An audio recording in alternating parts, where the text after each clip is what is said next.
Our final presentation is from Senator Stanley Chang. Senator Chang started his career practicing real estate law at Cage Schutte. He was elected to the Honolulu City Council in 2010, where he served for 4 years, chairing the Committee on Public Works and Sustainability, and vice chairing the Budget Committee. In 2016, he was elected to the Hawaii State Senate, representing East Honolulu.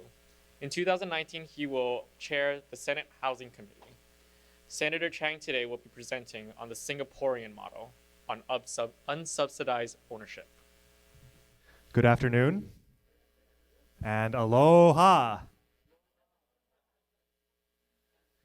The reason that I'm up here today is because I believe that affordable housing is the #1 issue in Hawaii. Who here believes that the housing shortage is the #1 issue in Hawaii?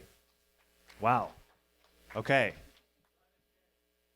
So it turns out you guys are right, that a majority or the largest plurality of the people of Hawaii agree with you that housing is the #1 issue for our community, according to this recent poll from the University of Hawaii Public Policy Center. And of course, you don't need a poll to tell you this. If you look at the headlines, if you pick up the newspaper, you turn on the news, you see headlines all the time about our housing crisis. And this is not a new issue either. These are the same stories that you would have read 10 years ago, 20 years ago, 50 years ago, even probably 100 years ago. Now, when we have these really persistent public policy issues, we tend to look to other jurisdictions on the mainland for guidance. And one of them that we often do look to is California.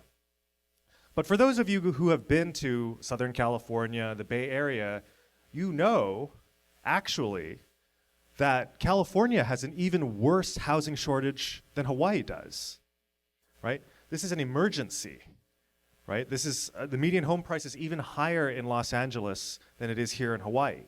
So why would we look to jurisdictions that we know have failed, that are failing right now, for guidance? Luckily, there are other places that we can look to if our objective is to develop a plan that will both move the needle and will be politically feasible. So does anyone know where this city is? We talked about it earlier this morning. This is Vienna, that's right. This is the historic city of Vienna. And as we heard this morning from Professor Heindel, Vienna has some of the best affordable housing in the world. It's an affordable housing paradise. In fact, it's both affordable and luxurious. And that's, of course, a big factor as to why Vienna has, for several years now, led the entire world in quality of life. Does anyone know where this city is? Singapore. Very good, very good. And so Singapore is actually a really interesting case because Singapore and Vienna, routinely held up as two of the best systems in the world, are actually opposite in their models. As we heard this morning, Vienna is a high-tax, high-subsidy rentership model, and it's great. It works really well. Singapore, you have a low-tax, zero-subsidy ownership model. And this is how well it works. Singapore fixed its affordable housing problem. 80%, actually more, 82% live in public housing. Even some people will call it the best public housing program in the world. Wow. Wait, Singapore? Yes. Singapore. Yes. The land of crazy rich Asians has arguably the best public housing system in the world. Now, how is this possible, you might ask? Well, it starts with something called the Central Provident Fund, or the CPF.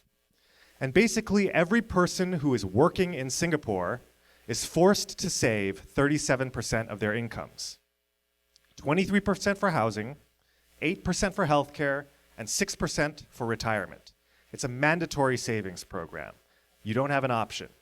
It's kind of like our Social Security and Medicare. Again, it's a forced savings program. You don't have the option to save. The difference is, in Singapore, it's your money. So you get to track how much is in your account. You have some flexibility in how to spend it. and you have a lot of flexibility. Sorry, you have some flexibility in how to invest it, and you have a lot of flexibility in how to spend it. All right, so you've been working and saving into your CPF accounts. Then a couple of conditions happen. You are at least 21 years old and you get married, or you are single and you turn 35. On top of that, you own no other real property and you are going to be an owner-occupant. Now, you don't have to be a first-time home buyer. As long as you dispose of your previous real property by this time, you are welcome to buy government housing. And finally, you do have to be a Singapore citizen or permanent resident. All right, now you meet these qualifications. Where do you go? You go to the Housing and Development Board, HDB. This is the public housing agency in Singapore. It's their equivalent of our HPHA. And in the meantime, HDB has been building tons of new supply, tons. So you see here in their top decade of the 1980s, 321,000 units being built. That is an average of over 30,000 units per year. In this decade, we have 100,000 units approximately over a 5-year period. That's about 20,000 units per year on average. To give you a sense of contrast, here in Hawaii, we have a demand of about 5,000 or 6,000 units a year, and we produce about 2,000 to 3,000 units a year. So they are producing, just one developer, HDB, is producing 10 times as much supply as we produce in Hawaii through all means. That is why they have produced so much supply that the Singapore home ownership rate is 90%. Here in the United States as a whole, it's 63%, and Hawaii is the lowest state, it's 57%. Now, when I was in Singapore earlier this year, they kept asking me, well, why do you have such an affordable housing shortage? Is it because you don't have enough land? And as it turns out, Singapore is less than half the size of Oahu. And Oahu's population is about 1 million people. Singapore's population is over 5.6 million people. So in Hawaii, we say we don't have enough land, but it's all relative. All right, so you go to HDB, you're a newlywed couple or you just turned 35. This is the unit that they will sell to you. This is the most common unit that they have. It's a 3-bedroom, 2-bath unit. It is new construction. It is 969 square feet. All right, any experts in Hawaii's real estate market want to tell us how much this type of unit would go for here on Oahu? Take a guess. 850, 800? Those are really good guesses. Anyone else? Well, we have some comps for you here. You are right on the money. About $800,000 and up is what you're looking for a 3-bedroom, 2-bath, new construction unit here in Honolulu. Well, in Singapore, they sell you this unit not for 800,000 US dollars, but for 180,000 US dollars. And on top of that, they don't do a 20% down payment, they do a 5% down payment. So you move in with $9,000, and for that down payment, you can use your CPF account that you've been saving into as you've been working. And for over 90% of Singaporeans, your monthly mortgage payment is actually going to be less than your mandatory withholding, the 23%. So there's nothing out of pocket, so to speak, for these people. And that is why Singapore is able to achieve a 90% home ownership rate. But what about resale?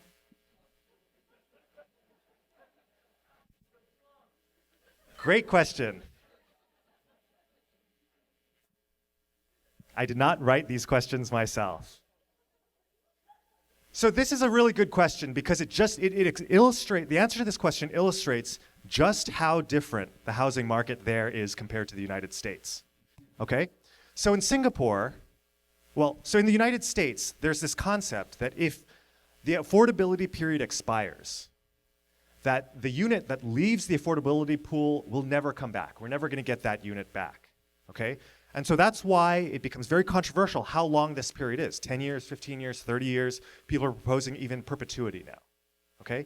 In Singapore, that period is only 5 years. You are an owner-occupant for 5 years, you are welcome to flip that unit on the secondary market. And very often, you can get huge profits when you flip that unit on the secondary market. The record-setting units in Singapore on the secondary market go for $1 million. They're making a huge profit on the resale. We in America would find this outrageous and extremely controversial. All right? In Singapore, actually, they view this as a feature, not a bug. And here's why. Number one, it's fair. They are actually building more supply than they have demand for at this point. So everybody gets a shot to buy and flip. Again, 82% of the population lives in public housing. So this is truly a program for everyone in Singapore. Second of all, if you flip your unit, let's say you take your 180,000 unit and you flip it for $1 million, you still need a place to live after that, right? So you need to go back into that really expensive secondary market because you only get one shot at that low-cost primary market, that at-cost primary market, that unsubsidized primary market. And then if you sell any subsequent housing that you buy has to be on the unregulated secondary market where you're going to be paying the big bucks. And so it is possible, maybe you get a big raise, a big promotion, and that means you can afford a lot more even on the secondary market. But for most people, it probably doesn't make a lot of sense for you to flip and then rebuy. And then finally, incentive. Now remember, we're in the land of the crazy rich Asians. And social housing actually has an important social function there. Okay? They want, as we should want to, socioeconomic integration. How are you going to get a crazy rich Asian to move into public housing? And the answer is, you tell them it's a really good deal. How do you know it's a good deal? Because in 5 years, you can flip this for potentially twice the price or even more. And it turns out rich people like a good deal just as much as anyone else. And so that is their incentive to move into public housing and to be in the same units that people up and down the income spectrum are. So they view this vigorous resale market, the secondary market, as a feature, not a bug. And in fact, they'd be extremely alarmed if the secondary market prices were to drop below the primary market. All right, so how does this apply to Hawaii? Now, there are many, many obstacles to affordable housing supply in Hawaii. That's just a fact. All right? We are not going to be able to force the people of Hawaii who are living paycheck to paycheck to suddenly start saving an additional 23% of their incomes into bank accounts allocated for housing. Even though I will say, I believe the majority of people in Hawaii spend way more than 23%, so that's actually a really good deal for them. When we talk about affordable housing, and we've heard about some of these proposals earlier today, or you might be familiar with them from news reports. You might hear about tiny homes. You might hear about container homes. You might hear about various other approaches. In my opinion, the obstacles to affordable housing in Hawaii are not economic. They're not primarily technical, technological, engineering-based, even legal. In my opinion, the fundamental reasons that we don't have enough affordable housing are political. And we often hear that there's a lack of political leadership in Hawaii on this issue, and that we just need some political leadership to step up. And actually, I would beg to disagree on that point. Because I believe that our elected representatives are very accurately and very vigorously fighting for a prevailing attitude in the community that we don't necessarily need more growth. We don't want more growth. And in my anecdotal experience, I'll just share some of the most popular objections that I hear to new construction and new development. All right, number one, you're blocking my view. Now, if a given project actually blocks your view, there is a very high likelihood that you are going to oppose the project no matter what. And you know what? That's fine. Because as it turns out, even for the most ambitious project, even if, say, you're going to build 20 towers on top of McKinley High School or 50 towers on top of Aloha Stadium, you're only going to be blocking the views of a small proportion of the population. Okay? So this is actually a relatively small problem. A second objection that I hear all the time, 65,000 new units. We don't need 65,000. We need zero. In fact, we need negative. We don't want any more growth in Hawaii. We have reached our carrying capacity, this phrase that you hear all the time. right? We don't want any more growth at all. Now, this group actually might be a majority. I wouldn't be surprised if it's a majority. But I don't think it's a majority, and the reason is when I talk to folks who you might think are super anti-development for all circumstances, I think even they recognize that our children and our grandchildren need a place to live, and if we're going to continue to have kids, the population is going to grow naturally, and they are going to need additional housing stock. That's just a fact. So again, I don't think that these are a majority of the population, but I think this is. Wealthy investors from overseas are just going to snap up any new housing stock that we build. Now, for a variety of reasons, I think this is an overblown issue. We heard earlier this morning that actually investors from China are just 0.2% of the condo buyers in Kaka'ako. If you've been following the Chinese political trends, they've clamped down on capital controls, and so it's not easy to get your money out of China anymore. But, we're not going to persuade voters easily that these really widely held beliefs are just myths, right? A lot of you folks are in the private sector. In the private sector, there's this mantra, the customer is always right. And I would say in the public sector, the voter is always right. No matter how utterly misinformed the voter might be, if the voter believes that caravans of Mexican refugees are bringing waves of rapists and murderers to this country, no matter how absurd that might be, they are going to get a president who tells them that caravans of Mexican refugees are bringing waves of rapists and murderers to this country. All right? That's just the way it works around here in a democracy. So our task, again, is to fashion a plan that will both move the needle and be politically feasible so that legislators and other people can vote for it without all getting voted out of office in the next election. All right, let me take a step back. Before we get into the next part of the presentation, I will apologize in advance because as much as I completely disagree with the president on any number of issues, he does have this really amazing talent.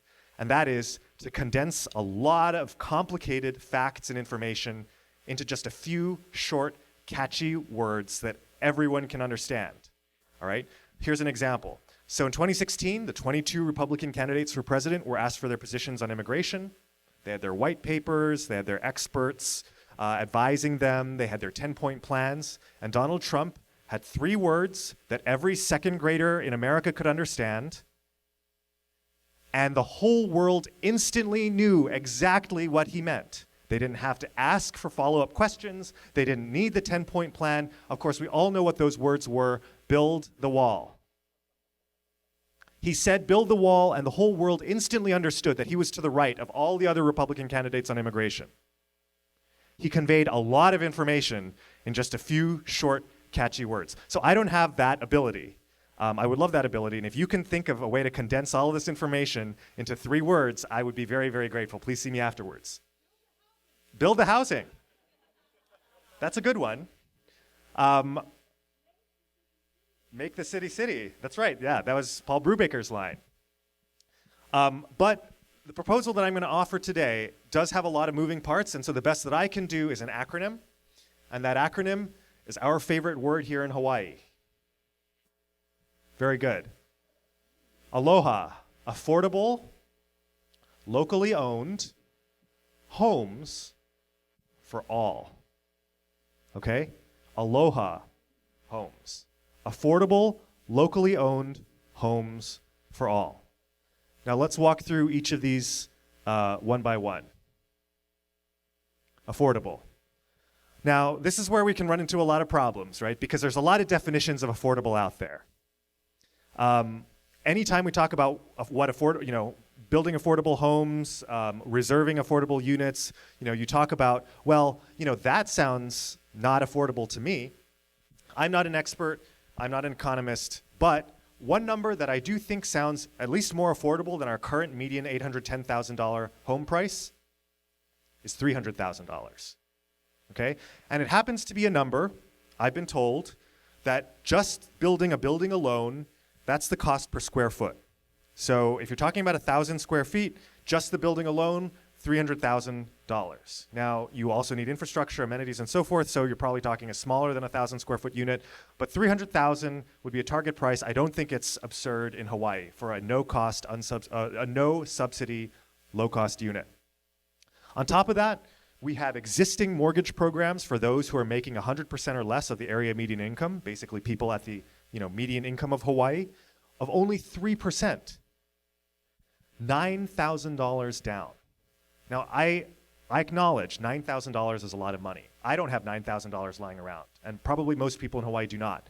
But if you have to save $9,000 for a down payment, I think we are now within the realm of contemplation for a school teacher or a bartender or a bus driver. This is not impossible for someone in those positions to save for. And speaking of the experts, the Federal Housing and Urban Development Department, or HUD, tells us that this unit would be affordable to those making only about 50 to 60% of the area median income. And so what that means is for a family of four, that's $64,000, which I understand a lot of families are not making that much money.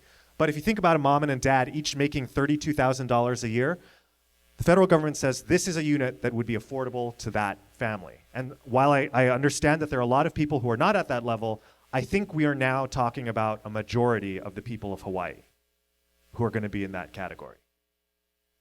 All right. But it's also critically important, if this plan is to succeed, that it's not just affordable for the home buyers, that it's also affordable for the taxpayers and for state government as a whole. We just had, last week, I'm sure all of you guys voted on it, a constitutional amendment proposal. Now, it was already invalidated by the time it was voted on, so these results didn't count, but they nevertheless were tabulated. And 70% of the voters of Hawaii rejected a property tax increase to fund education. I understand that there are probably a lot of reasons for that, but I think that's just one data point in this idea that we are in an anti-tax environment here in Hawaii and across the United States as a whole. So that's why it is critical that this plan does not make a profit for the state. We're not commercializing state property. It also does not require a subsidy from taxpayers. It is revenue neutral to the state. It is revenue neutral to the state. So the state may front the funds in the form of bonds, but all of that money is going to be recouped in the form of the sales prices to the new home buyers as they come in. So it is affordable to both the buyers and the state. All right, the next letter is L. L stands for locally. What does local mean? Another great question. Here's how I would define local for the purpose of these homes. You have to be a bona fide resident of the state of Hawaii, you have to be an owner-occupant, and you can own no other real property. So again, if we're concerned about these wealthy investors from overseas, I think with these conditions, you're pretty much eliminating everyone in the category of wealthy investors from overseas. If they are actually going to physically live in the unit and they own no other real property, they're probably not a wealthy investor from overseas. But wait, you can become a Hawaii resident the moment you step off the plane. That's right. You study the Constitution. In the United States, we have this right to travel, which makes it very hard to restrict, with a durational residency requirement, provision of public services such as affordable housing. And, we don't even have to get to this constitutional issue, though, in my opinion. Because, let me ask you guys out here, I know we have a number of real estate professionals. Let's say this ALOHA Homes bill were to magically pass tomorrow in special session, the governor were to magically sign it tomorrow, and we start signing up potential home buyers on the wait list tomorrow. How long do you think it would take for the first buyers to move into the first units? When would those first units open to the first buyers? Any guesses?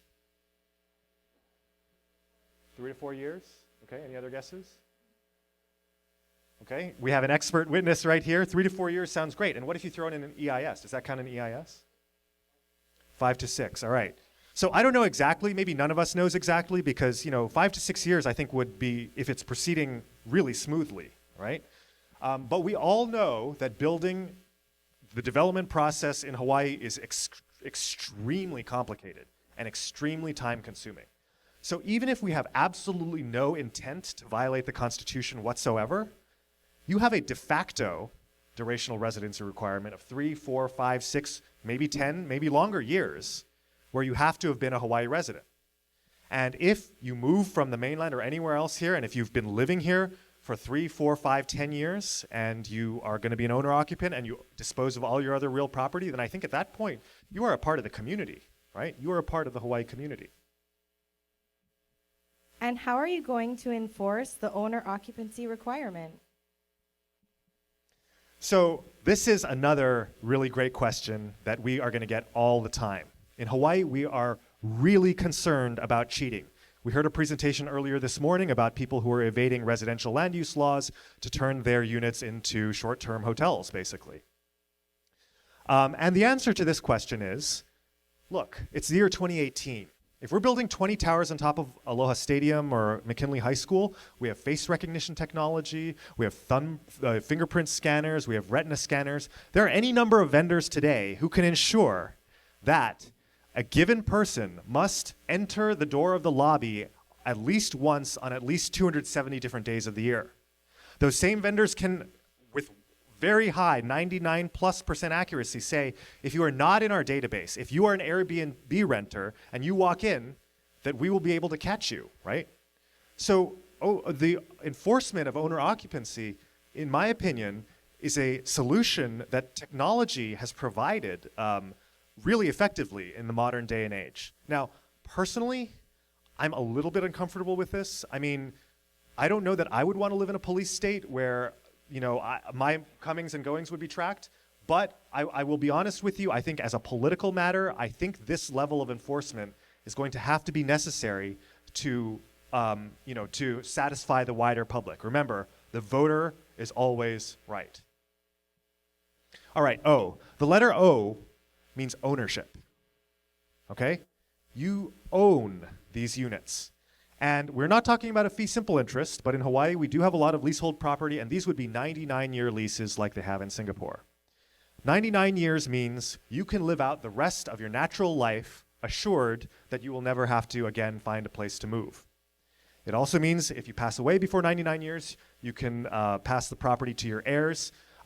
And it means that you have a stake in this community. You are rooted now in this community, okay? You're going to join the AOAO. You're going to be concerned about the maintenance, the condition of the maintenance. You're going to join the neighborhood watch committee, right? This is your community. You are going to stay here for the rest of your life. You're even going to probably vote. I don't think it's a coincidence, for instance, that Hawaii has the nation's lowest level of home ownership and also the lowest voter turnout rate in the country.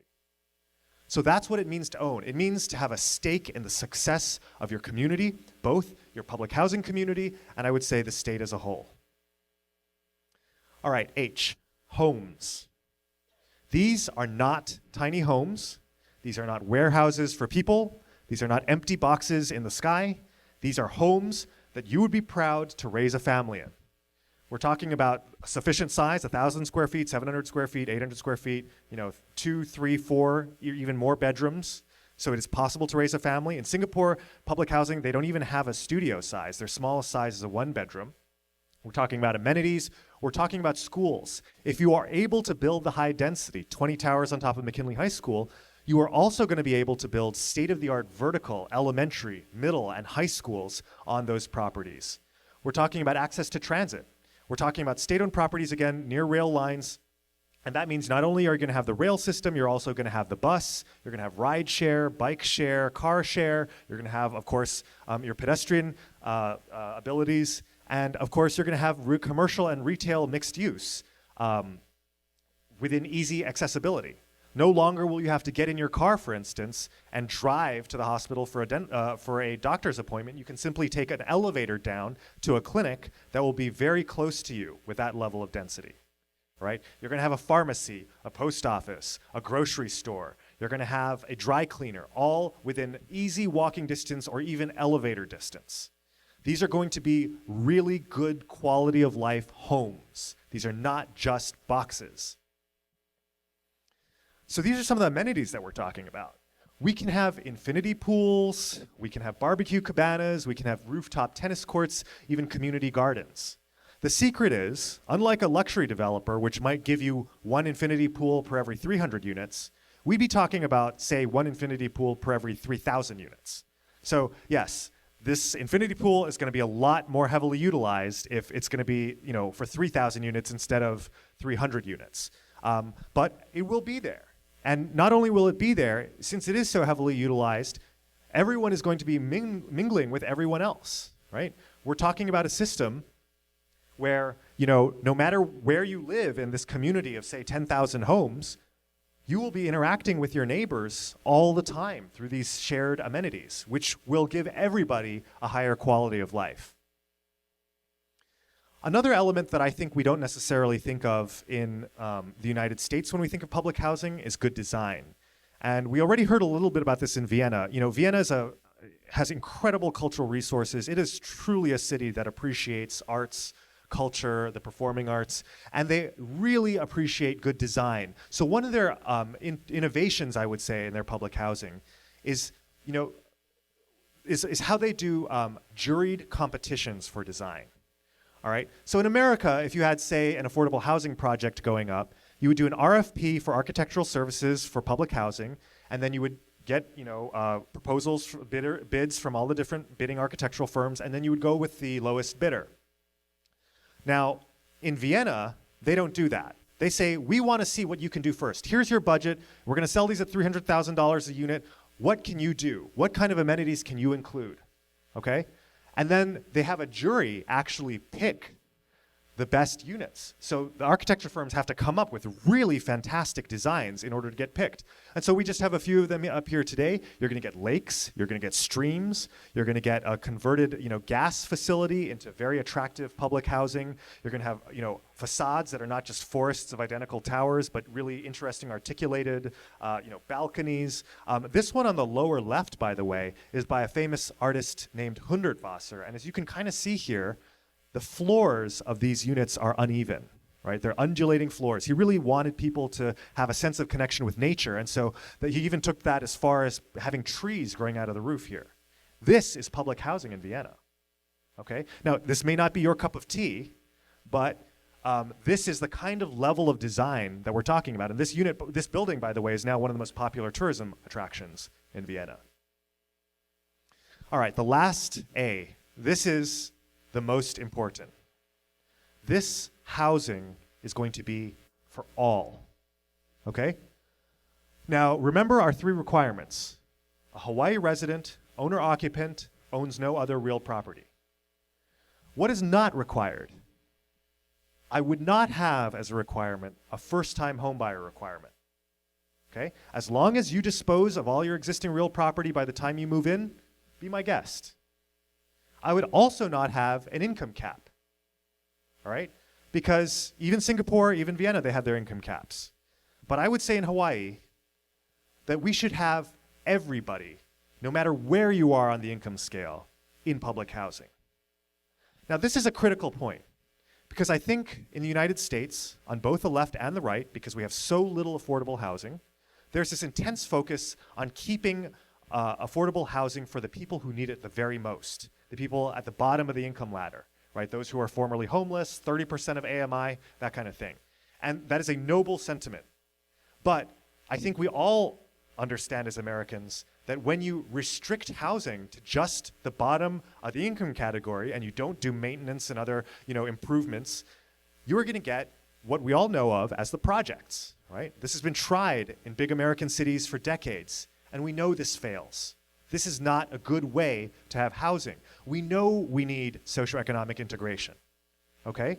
So I would say, how are you going, I represent the East Honolulu area. If you are a family, and let's say now you're empty nesters, and let's say now, you're a retired couple and you want to downsize into an 800 square foot unit in a forest of 20 towers on the campus of McKinley High School, so that, your dental appointment or your doctor's appointment is only an elevator ride away, be my guest. In fact, if those retired empty nesters start relocating into these units from Hawaii Kai and Ainahaina and Kahala, we will, at that point, know for sure that this program will have succeeded. We will have brought together the whole range of Hawaii's community, the whole income ladder together into these integrated units. And wouldn't that be absolutely stunning? All right, here's an example of what I mean when we're talking about one of the common criticisms in the United States of affordable housing or public housing or subsidized housing, and that is that it is too socialist. Okay?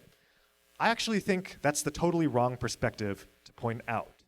Because, depending on who you ask, and I know there are a number of experts here, the percentage of public housing in the United States is 2%, 3%, 4%. It's a low single-digit number. It's a very small percentage of our housing stock.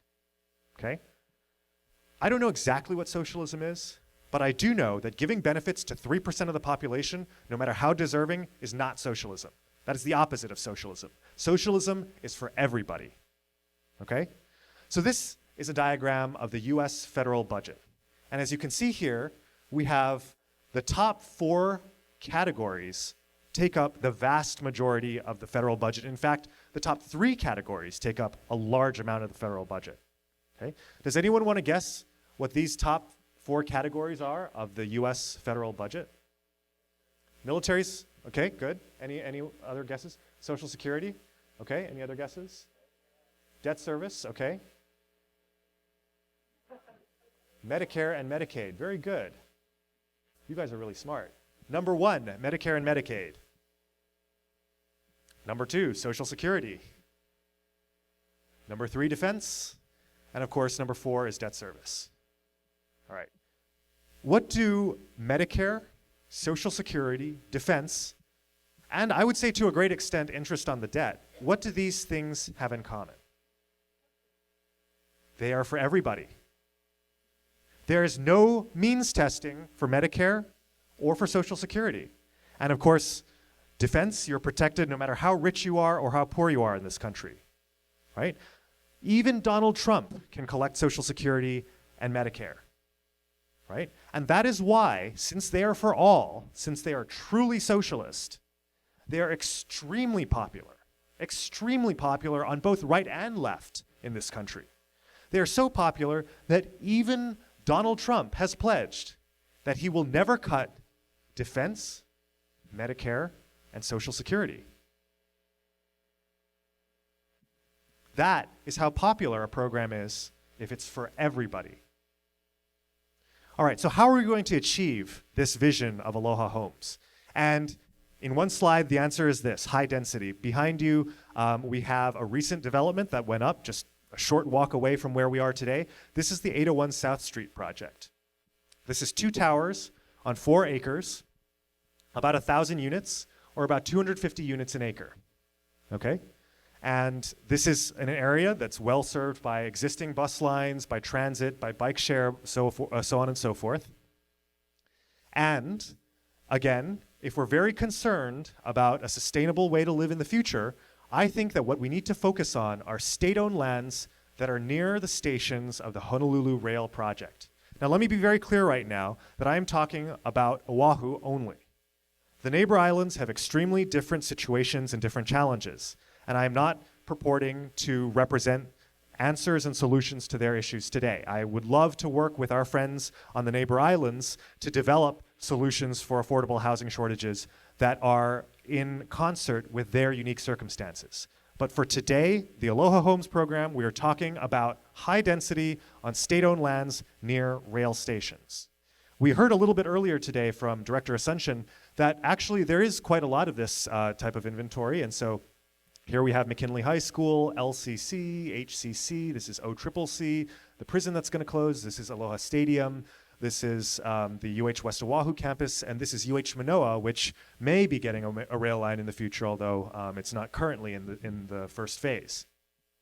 So when you add all of this together, you actually, you get quite a substantial amount of acreage of these state-owned parcels that are near existing rail lines. So these are just 7 parcels, and the eagle-eyed here will observe that one of them is a city-owned parcel, not a state-owned parcel, but I include it because McKinley High School, the state-owned parcel, is directly adjacent to the Blaisdell Center, and it would be fantastic if the state and the city were to collaborate on a joint, redevelopment project. But with just these 7 parcels alone, you get 270 acres, and if you do the 250 units an acre density that 801 South Street has, you're talking about 67,500 units. All you need is 7 parcels, and you can erase the 10-year housing shortage of Hawaii. All right? Now, I'm not saying that we have to develop these 7 parcels. I'm just saying that this kind of volume of affordable housing stock, a true solution to the affordable housing shortage, is in fact within reach, even with the constraints that we have here.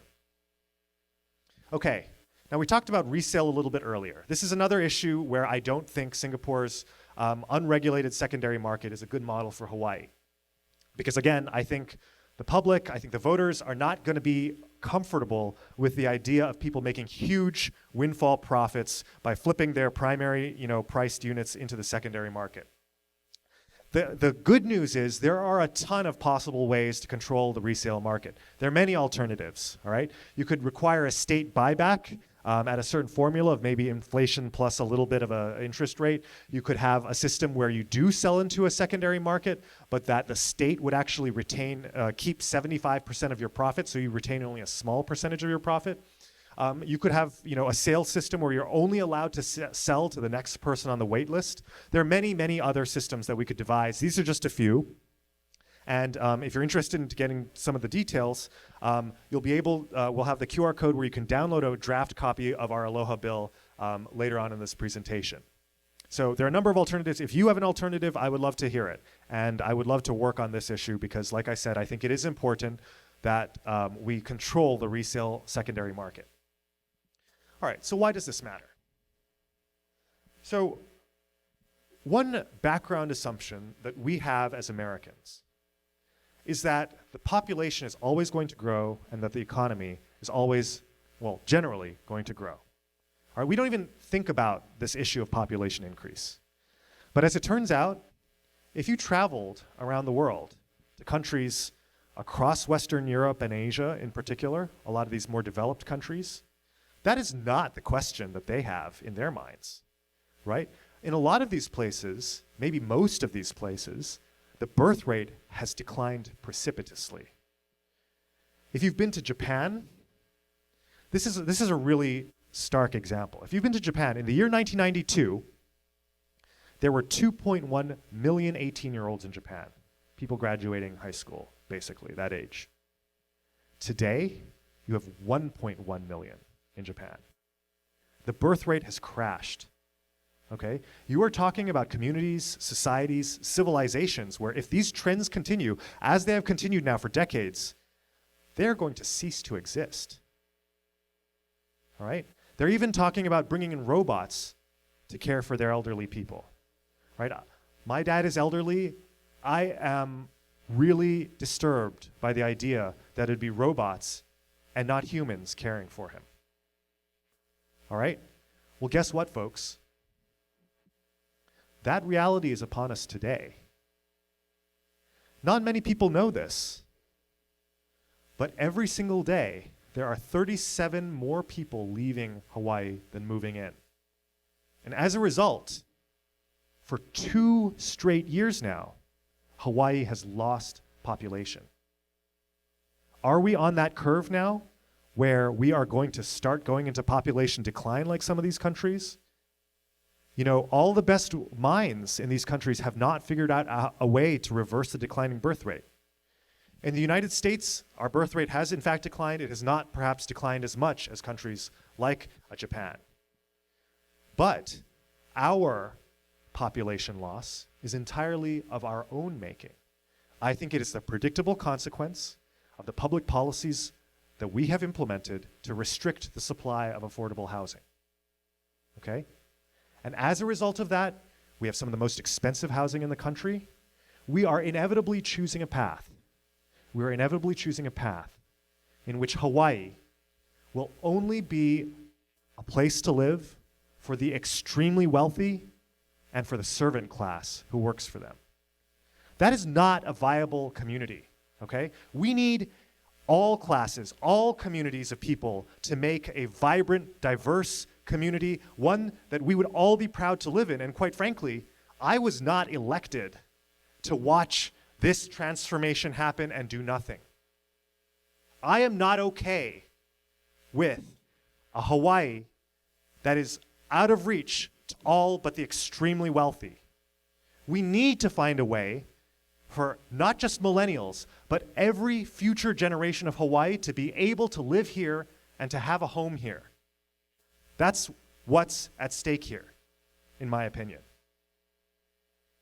That's why I've been working so hard on this proposal for some time now. That's why I wanted to share this proposal with all of you today, among the many other ideas that we've discussed this morning. You may agree with this proposal, you may not. You may think that some of the other proposals today are all that's needed, and you know what? I'm deeply impressed by some of the proposals that we heard earlier today.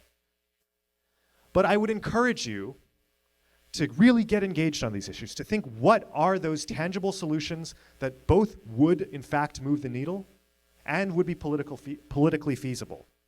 And speaking of doing homework, right? Speaking of the search for these solutions, you know, if you're like me, it's hard to believe that a place like Singapore has 82% of its population living in public housing.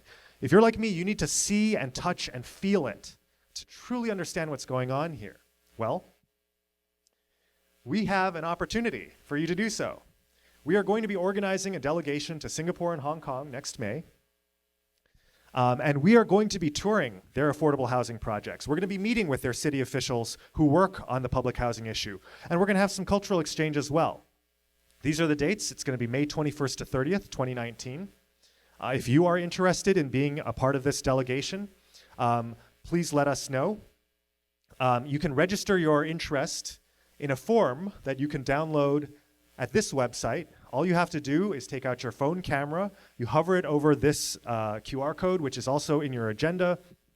It'll take you to a Google folder. It'll have a form in which you can fill out your information and register your interest. It will also have a download link to this PowerPoint, as well as all the other PowerPoints we have today, as well as links to the video recordings. I know some of the audio was a bit tough to understand earlier today, but all of those links will be available at this website. And of course, if you're not able to use this QR code, this website will take you to the exact same folder. So be aware that this is case sensitive. So these are lower and uppercase letters that we're talking about here. I was wondering how many people really stay in their units for all of their lives or most of their lives, and how many actually sell them. I was basically accosted by a Singaporean woman at ALOHA Shopping Center. She asked me all about, and the husband was saying something about the prices there are unsustainable.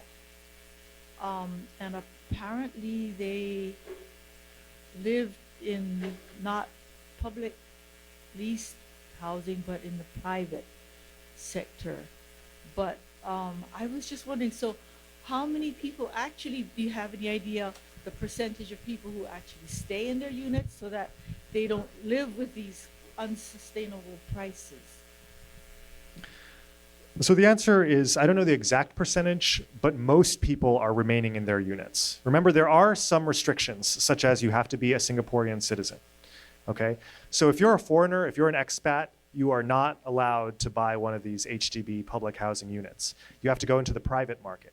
And so remember, we're in the land of crazy rich Asians, where 18% of just the Singaporean population is able to afford units in the completely private market. And your friend in Ala Moana is talking about a phenomenon where that private market is extremely expensive. We're talking about Hawaii prices, if not even higher. So if you are not a Singaporean, or if you're a wealthy Singaporean who chooses to exist in the private market, you're talking about some of the world's highest real estate prices. But for those citizens, for the citizens who are within the public housing situation, they experience very affordable public housing. Correct, that is most of them. 82% of them, to be specific. In Singapore, how many people are homeless? I mean, how many people just slip through the cracks and are just down and out? And talk about socialism too. How do they take care of their mentally ill and their physically handicapped and folks that aren't able to be in the labor market? So let me preface this by saying that I don't think that Hawaii is comparable to Singapore in any way in this respect, because Singapore, remember, does not have civil liberties. They don't have freedom of speech, freedom of press, freedom of assembly, and it's you know, they have some freedoms, but they don't have the level of freedom that we are used to in the United States. So HDB does produce some rental housing for people at the very bottom end of the income scale. They do offer subsidies. The basic program is unsubsidized, but there are some subsidies that they do offer to people who are low income. But if you're talking about the truly homeless, mentally ill, and so forth, they do not have the same level of civil liberties that we do in the United States. And so they can be forced to be confined, for instance. And so if you walk around Singapore, you will see very, very few homeless people as a result of that.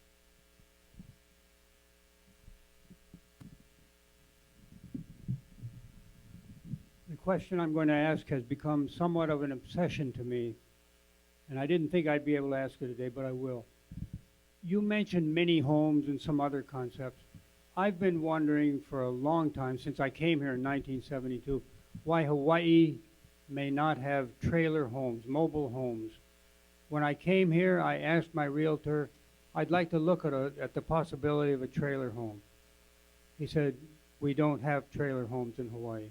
I think now is the time to get them. They're a ready-made supply. I think distributors back there would love to ship them in. They'd probably help out in infrastructure. Anyway, that's one question. Why not mobile homes?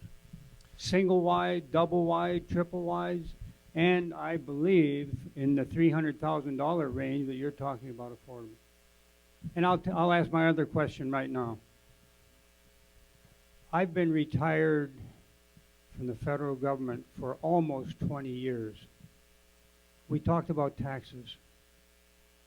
I have never paid a cent of state income tax. So I know Ben Cayetano was shot down several years ago, but I think I should pay state tax, and I think that state tax that I pay should be fenced for public education and perhaps housing needs. So that's another question. Can't I be taxed as a retiree? So the first question, I'm not an expert on mobile homes, so I'm going to have to defer. Perhaps some of the folks in the next panel will be able to tell us a little bit more about the history of mobile home regulation. As for state taxes, that's very generous of you. And I will note, as I'm sure we're all aware, that you do pay, maybe not state income tax, but you do pay the state GET. You pay a variety of state taxes that do help and contribute to our economy.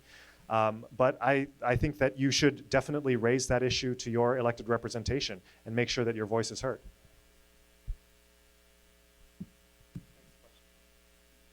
Aloha.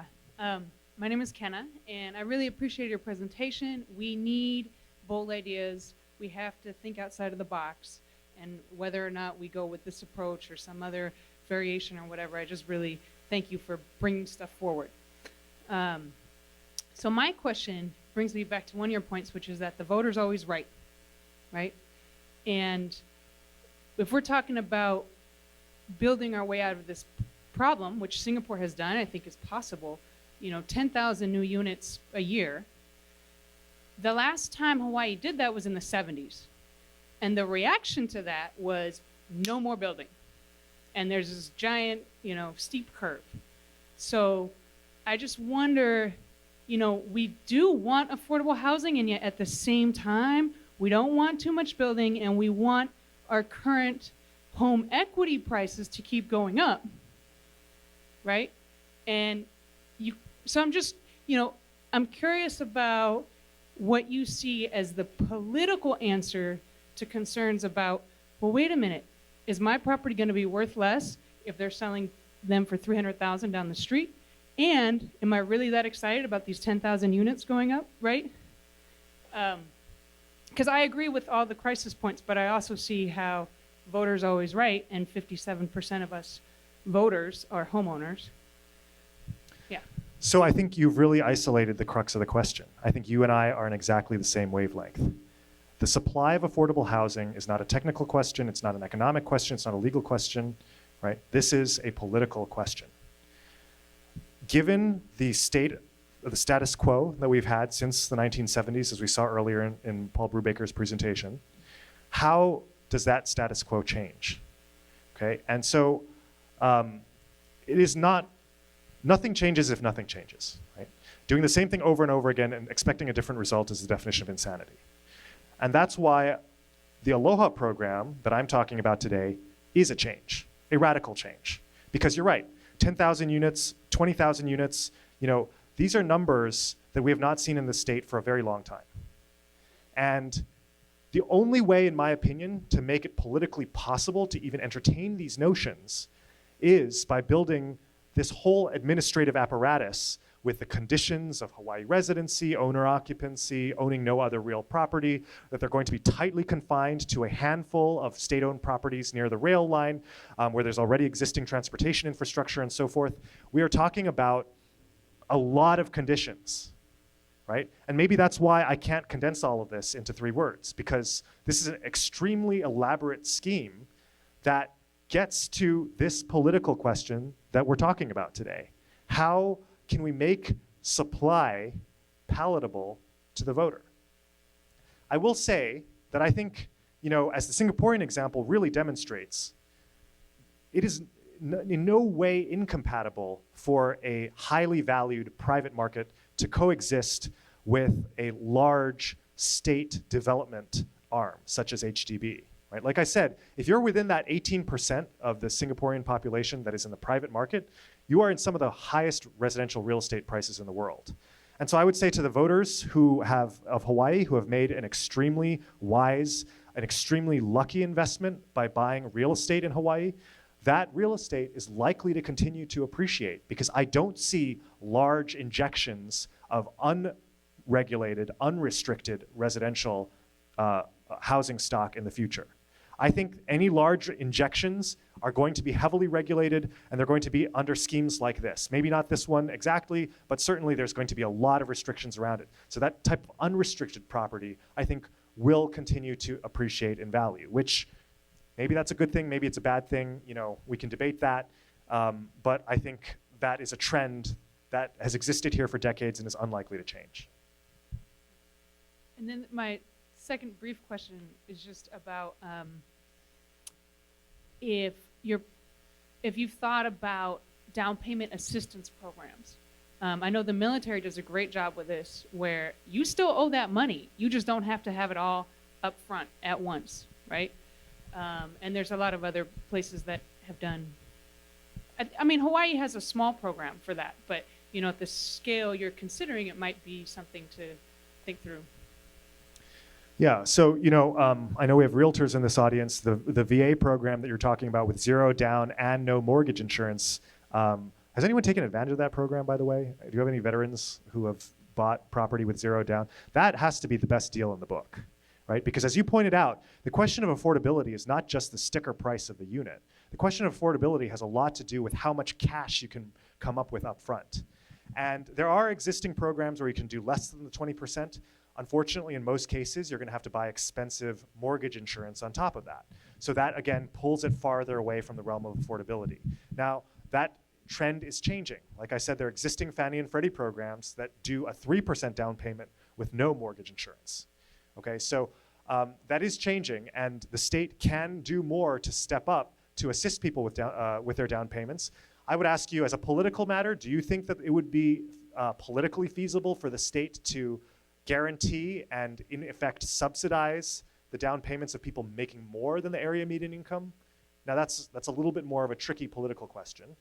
I think that we should subsidize mortgage down payments in a de facto way, for everybody, but that's just me. I think that's a question that our other elected representation will have to struggle with. Senator, I want to compliment you on going to Singapore for a model to look at. It bothers me that we constantly talk about what's going on in the mainland when we talk about housing, when the obvious place to look is another island with an unbelievable housing crisis if the government didn't get seriously involved in a really major way. Singapore was in terrible shape in the early 1960s when they came up with this concept, and it's the kind of change we need in Hawaii now. So thank you very much. Thank you. Well, you really know your history, because I could go on and on about the political and social conditions that gave rise to both the amazing and extraordinary Singapore model, but also the amazing and extraordinary Vienna model. Because you're absolutely right. Both Singapore and Vienna, before they started these public housing programs, had extremely poor conditions for housing of their population. In Vienna, they were living in slums and shanties that were as bad as anything you would see in the third world today. They called tuberculosis the Viennese disease because sanitation and hygiene was so poor. In Singapore, as you point out, extremely poor housing conditions. Huge fires would go through these slums. And so it was imperative for the government to do something. And if I can extrapolate just one lesson to Hawaii, maybe we don't have people living in huge, shanty towns in Hawaii, although, frankly, a lot more of that is going on, behind closed doors than you might think. I think the situation in Hawaii will only get worse, right? Maybe this plan doesn't pass in year 1. Maybe it doesn't pass in year 5. Maybe it doesn't pass in year 10, okay? But if there's no plan that does in fact move the needle, I am 100% confident that this problem is going to get worse and worse and worse, and at some point, it's going to get so bad that people are going to throw up their hands and something is going to be better than nothing. And my hope is that this is the something that would be better than the nothing that we're currently living under. And so if you are a history buff like you are, I really would encourage you to come on this delegation where you can really see the situation that we have in Singapore. And I might note, you might be wondering why Hong Kong, by the way, is on that itinerary. Now, Hong Kong is a fantastic affordable housing program. They house 30 to 40% of their population in social housing, but their unrestricted private market is the worst in the world. And it is so bad that, in fact, in Hong Kong, and I'm hoping to be able to tour these, this is one of the reasons why we can't have too many people, though, on the tour. They have people, tens of thousands of people in Hong Kong living in cages.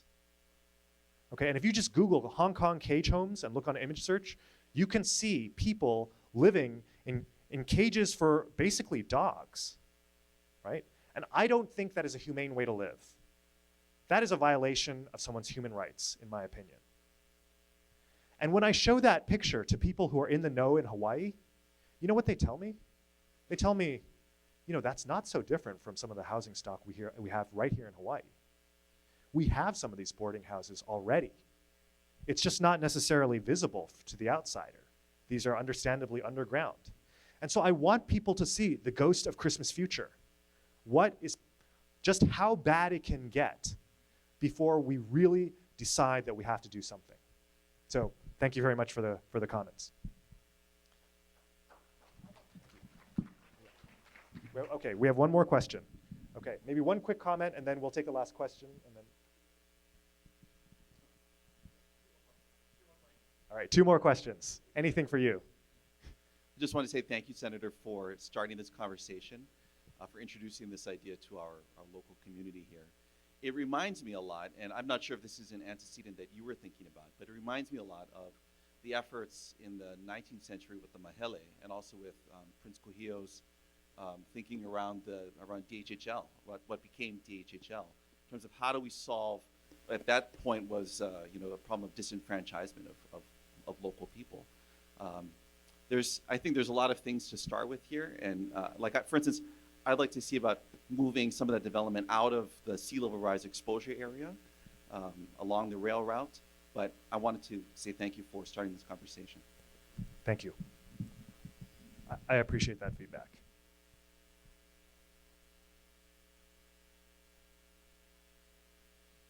I'll just make a short statement. I think the problem that we have is growth for growth's sake. Thank you for your feedback. Let's see, there's a saying, growth for growth's sake is the ideology of the cancer cell.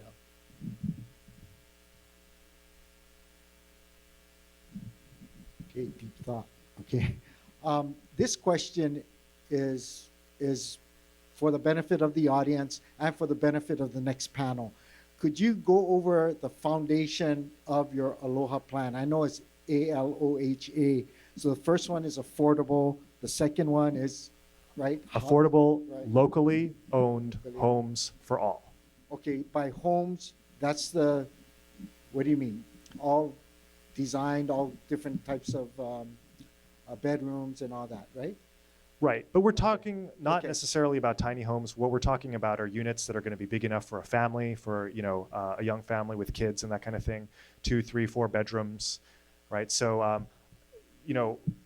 there was a little bit of discussion in the slide of amenities, schools, Yeah. transportation, and that sort of thing. These are going to be homes. They're not just going to be empty boxes. Okay. And on state lands, right? Or on Primarily on state lands. Got it. Great. Thank you so much. Thank you so much for your attention. We're way over schedule, so thank you for your patience.